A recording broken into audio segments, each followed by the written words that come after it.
The entry of Uber taxi services in the Kenyan market has not gone well with many conventional taxi operators here in Nairobi. Maana unaenda kila mahali, client wako anakuambia sasa mimi nilikuhama nilienda Uber sijui nini vitu kama hizo. Sasa mahitaji, uko na familia, uko na mambo mango unafaa kufanya, uko na loan.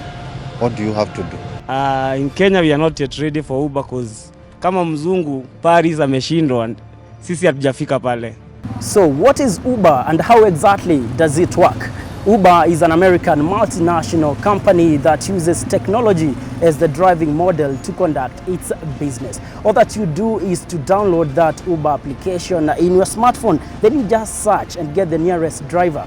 This makes it not only convenient but also affordable because the rates of Uber as compared to other for taxi operators here in Nairobi is relatively cheap. Now, this has given Uber a competitive edge, making it dominate the industry, something that the taxi operators are not willing to let go. They are not going down without a fight. Now is to fight for our light, to fight for our survival.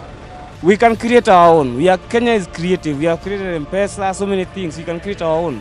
We don't have to use the US thing. Lakini Uber wakati imekuja, juu wanakuja ku manipulate market, that's why watu tunasema waache kutuharibia biashara. While some taxi operators agree that you cannot reverse the technology clock, others insist that Uber has an undue advantage and they are therefore calling upon the government to come to their rescue.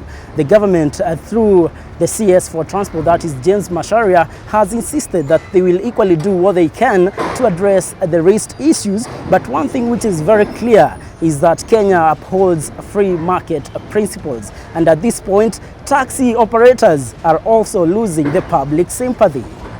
For me, I think it's one thing that has created jobs for so many guys.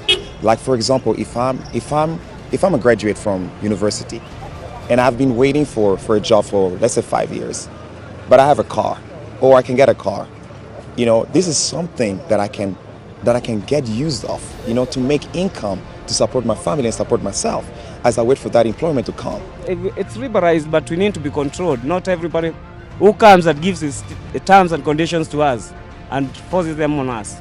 Uber, they don't own nobody. All they just tell you, I use your services, I use your car, I use your property, and I pay you. Indeed, technology is fast changing how we conduct business, and like someone said, change is the only constant thing. Now, taxi drivers from Uber company have vowed not to be driven out of this industry, citing that technology is available for all. Bear in mind that Uber is currently operating in 300 cities across 58 countries globally.